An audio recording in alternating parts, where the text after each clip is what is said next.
আসসালামু আলাইকুম।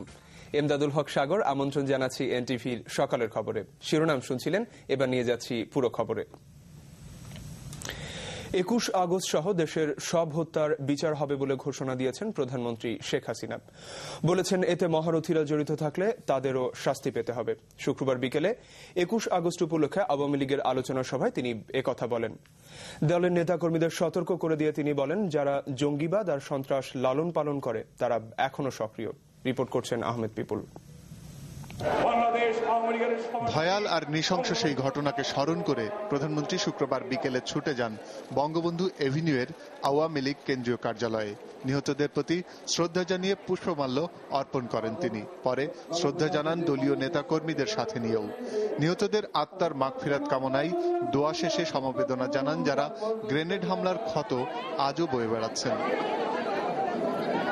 সেখান থেকে প্রধানমন্ত্রী যোগ দেন ইঞ্জিনিয়ার্স ইনস্টিটিউশন মিলনায়তনে আওয়ামী লীগের আলোচনা সভায়। আলোচনায় ২১ আগস্টের গ্রেনেড হামলার তদন্ত ও বিচার না হওয়ায় তীব্র ক্ষোভ প্রকাশ করেন দলটির নেতারা।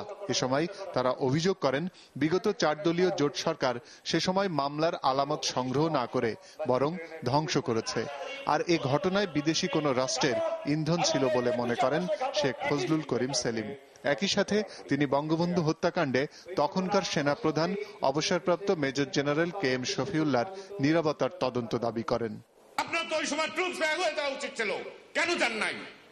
জিয়াউর রহমানের জন্য যান নাই, কেন যান নাই? খালেদা মোশাররফের জন্য যান নাই, কেন যান নাই? শফাতের জন্য যান নাই। আপনার সবচেয়ে আগে উচিত ছিল তারাও যদি না যায় আপনি মহিলা প্রমাণ করতেন যে আপনি বঙ্গবন্ধু স্বাধীনতার পক্ষের লোক। তারা যদি বাধা দিয়ে থাকে, তদন্ত হোক। প্রধান অতিথির বক্তব্যে শেখ হাসিনা ২১ আগস্টের স্মৃতিচারণের পাশাপাশি জঙ্গিবাদ ও সন্ত্রাস নির্মূলের অঙ্গীকার করেন।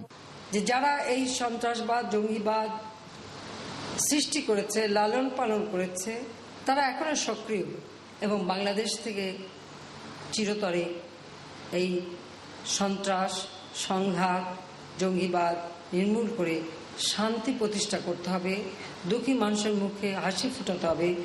তিনি বলেন, তৎকালীন সরকার ক্ষমতা কুক্ষিগত করতেই পরিকল্পিতভাবে এ ঘটনা ঘটায়। তবে এসব হত্যার তদন্ত ও বিচার করা হবে বলেও জানিয়ে দেন তিনি। এবং শুধু ২১ আগস্ট কেন, প্রতিটি হত্যাকাণ্ডে জঙ্গিবাদী ঘটনা সন্ত্রাসী ঘটনায় যারা জড়িত অবশ্যই তাদের বিচার বাংলার মাটিতে হবে, এ বিশ্বাস আমার আছে। এবং আমাদের সরকার অবশ্যই এই হত্যাকাণ্ডের তদন্ত করবে, বিচার করবে এবং এর সঙ্গে যারাই জড়িত থাকুক, যত বড় মহারথী হোক, অন্যায় যারা করেছে শাস্তি তাদের পেতেই হবে। কাজে সে বিষয়ে আমরা অত্যন্ত দৃঢ়। আর সব ধরনের মিথ্যা অপপ্রচারের বিরুদ্ধে দলীয় নেতাকর্মীদের সজাগ থাকারও আহ্বান জানান প্রধানমন্ত্রী Sheikh Hasina. Ahmed people, NTV news, Dhaka. ২১ আগস্টের ঘটনার দায় সরকার বিএনপির ওপর চাপিয়ে দেওয়ার ষড়যন্ত্র করছে বলে অভিযোগ করেছেন বিএনপি মহাসচিব খন্দকার দেলোয়ার হোসেন। শুক্রবার সকালে ছাত্রদলের ঢাকা মহানগর উত্তর এবং দক্ষিণের নবগঠিত কমিটির নেতাদের নিয়ে শহীদ জিয়ার মাজারে ফুল দিতে এসে তিনি একথা বলেন। আর পরিস্থিতি না বদলালে সংসদের আগামী অধিবেশনে যোগ না দেওয়ারও ইঙ্গিত দেন তিনি। আহমেদ সাগর জানাচ্ছেন বিস্তারিত। প্রথমে ছাত্রদলের ঢাকা মহানগর উত্তরের নবগঠিত কমিটির সদস্যদের নিয়ে শহীদ জিয়ার মাজারে ফুল দিয়ে শ্রদ্ধা জানান বিএনপি মহাসচিব। এরপর হয় শপথ পাঠ ও মোনাজাত। মহানগর দক্ষিণের নতুন কমিটি নিয়েও একই আনুষ্ঠানিকতা সারেন তিনি। সেখানে সাংবাদিকদের কাছে তিনি অভিযোগ করেন, ২১ আগস্টের ঘটনাসহ স্বাধীনতা পরবর্তী সকল অনাসৃষ্টির জন্য বিএনপিকে দায়ী করতে চায় সরকার। অথচ ৭২-এর সংবিধান লঙ্ঘন করে বাকশাল গঠনের মাধ্যমে তারাই প্রথম গণতন্ত্রকে হত্যা করেছিল। ২১ আগস্টের যে ঘটনা, সেই ঘটনা নিয়ে তদন্ত হয়েছিল। এই সরকারের সেই তদন্ত পছন্দ হয় নাই, তারা আবার নতুন করে তদন্ত করছে। আমরা চাই প্রকৃত অপরাধী তাদেরকে খুঁজে বের করে বিচারে সোপর্দ করা হোক এবং আইন মাফিক বিচারে যে রায় হয়, কোর্টের রায় আমরা মেনে নেব। কিন্তু তারা যেটা করছে, এটা হচ্ছে বাংলাদেশ সৃষ্টির পর থেকে যত অনাসৃষ্টি, এর জন্য বিএনপিকে দায়ী করছে। তারা পরিস্থিতির পরিবর্তন না হলে সংসদের আগামী অধিবেশনে যোগ না দেওয়ারও ইঙ্গিত দেন তিনি। একদিকে মাইরে বিশেষ ফলে মামলা হামলা দেব, তাদের মামলা উদ্যোগ করে নিয়ে যাবো, আমাদের মামলা জড়ে রাখবো, নতুন করে চার্জশিট দেবো। আর অন্যদিকে পার্লামেন্টে যে গণতন্ত্রকে রক্ষা করতে হবে, গণতন্ত্র নস্বাত করতেছে তারা। 20 দলকে পার্লামেন্ট থেকে ইচ্ছাকৃতভাবে তারাই বাইরে রেখেছে, আর দায়িত্ব আমাদের। সরকার সারা দেশকে বৃহৎ কারাগারে পরিণত করেছে মন্তব্য করে বিএনপি মহাসচিব অভিযোগ করেন, সরকারি পৃষ্ঠপোষকতায় অবাধে হত্যা, নির্যাতন, টেন্ডার ও চাঁদাবাজি চলছে দেশজুড়ে। এমনকি টিসিবির ডিলারশিপও দলের নেতাকর্মীদের দেয়া হয়েছে। সবকিছু তারা একাই খেয়ে ফেলতে চায় অভিযোগ করে বিএনপি নেতা বলেন, তারা ছাড়া দেশে কোনো মানুষ বা দল আছে এটা বিশ্বাস করতে চায় না আওয়ামী লীগ। আহমেদ সাগর, এনটিভি নিউজ, ঢাকা। সারা দেশের কোথাও চাঁদ দেখা যায়নি, ফলে আগামী রোববার থেকে শুরু হবে পবিত্র রমজান মাস। শুক্রবার সন্ধ্যায় ইসলামিক ফাউন্ডেশনের সভাকক্ষে জাতীয় চাঁদ দেখা কমিটির বৈঠকে এই সিদ্ধান্ত নেওয়া হয়। 64 জেলা থেকে প্রাপ্ত খবরের ভিত্তিতে এই সিদ্ধান্ত নেয় কমিটি। ধর্ম প্রতিমন্ত্রী অ্যাডভোকেট মোহাম্মদ শাহজাহান মিয়ার সভাপতিত্বে বৈঠকে আরও উপস্থিত ছিলেন জাতীয় মসজিদ বায়তুল মোকাররমের খতিব মাওলানা মোহাম্মদ সালাউদ্দিন সহ কমিটির অন্যান্য সদস্যবৃন্দ। এই হিসেবে আজ শনিবার শাবান মাসের 30 দিন পূর্ণ হবে এবং আগামী 17 সেপ্টেম্বর দিবাগত রাতে পালিত হবে পবিত্র লাইলাতুল কদর।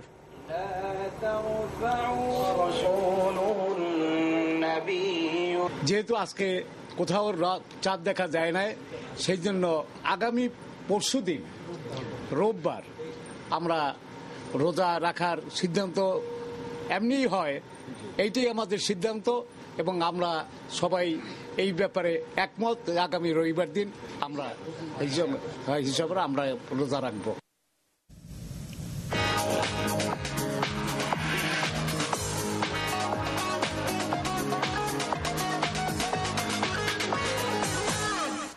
এবার পায়োনিয়ার ইন্স্যুরেন্স অর্থনীতির খবর। হঠাৎই বেড়ে গেছে কাঁচা মরিচের দাম, বিক্রি হচ্ছে 160 টাকা কেজি দরে, আর বেগুনের গায়েও লেগেছে আগুন, প্রতি কেজি 60 টাকা। এদিকে ঢাকার অনেক স্থানে টিসিবির দোকানে শুরু হয়নি কেনা বেচা, তাই ভোজ্য তেলের দাম আছে আগের মতোই। অন্যদিকে শুল্ক আরো না কমালে চিনির দাম আরেক ধাপ বাড়ার আশঙ্কা করছেন চট্টগ্রামের আমদানিকারকরা। চট্টগ্রাম প্রতিনিধি আরিজ আহমেদকে সাথে নিয়ে রিপোর্ট করছেন ওজায়ের ইবনে ওমর। রফিকুল হক পেশায় হকার, নিউ এলিফ্যান্ট রোডের ফুটপাতে দোকানদারি করেন। নিউ মার্কেটের কাঁচা বাজারে এসেছেন রমজানের বাজার করতে। আশা ছিল পকেটে করে যে কষ্টার্জিত টাকাগুলো এনেছেন তাতে বাজারের থলে দুটো ভরে যাবে। অন্তত বাজার নিয়ন্ত্রণে সরকারের কথাবার্তা শুনে সে বিশ্বাসই জন্মেছিল তার মনে। টিসিবির মাধ্যমে আমাদেরকে কম দামে দেওয়া হবে, কিন্তু আমরা তো টিসিবি কোথায় সেটাও জানি না, খুঁজেও পাচ্ছি না। আসলে বাস্তবে দেখতেছি না যে জিনিসের দাম কমতেছে। কালকে আসছিলাম আপনার বেগুন কেনা, বেগুন 30 টাকার বেগুন হয়ে গেছে 60 টাকা। নিউ মার্কেট এলাকায় কোথায় যে টিসিবির দোকান আছে তা না জানে ক্রেতা, না জানে বিক্রেতা, এমনকি মার্কেটের ব্যবসায়ী সমিতিও না। টিসিবি আছে রোড এলাকা, রাস্তায় গিয়ে বসে, এই এলাকায় এবার টিসিবি নাই। এখন আমরা কালকে শুনলাম টিসিবি দিবে, এ পর্যন্ত আসেনি গাড়ি। অনেক অনুসন্ধানের পর জানা গেল রনি এন্টারপ্রাইজ নামে একটি প্রতিষ্ঠান ডিলারশিপ পেয়েছে নিউ মার্কেট এলাকায় টিসিবির পণ্য বিক্রির, কিন্তু তারা শুক্রবার দুপুরে শুরু করেছে তাদের কার্যক্রম। সেটা কালকে আমাদের 2টা বাজে মালটা আসছে, যার জন্য বুঝলেন এখন জানতে পারেন নাই। আর আমাদের ব্যানারটা আজকে এটা লাগানো হয়েছে, আর আমাদেরকে বলছে কি যে আপনারা রমজানের 1 তারিখ থেকে মাল করবেন, ডেলিভারি করবেন। গুনে 10-12টি মরিচ হবে।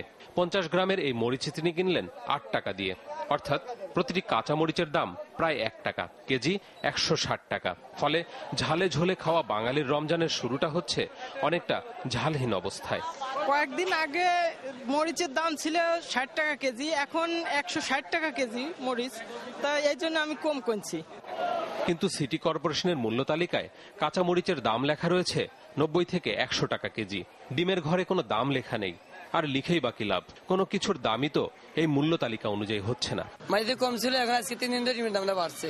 লালটা আপনার 30 টাকা, 17 28 টাকা, দেশি মুরগি 30 টাকা বিক্রি হয়, 32 টাকা বিক্রি হয়। লম্বা বেগুন বেচতে হচ্ছে 60 টাকা কেজি, সাদা বেগুন 60 টাকা দিয়ে বেচতে হচ্ছে, লাল বেগুন 60 টাকা দিয়ে বেচতেছি। এদিকে চট্টগ্রামের আমদানিকারকরা জানিয়েছেন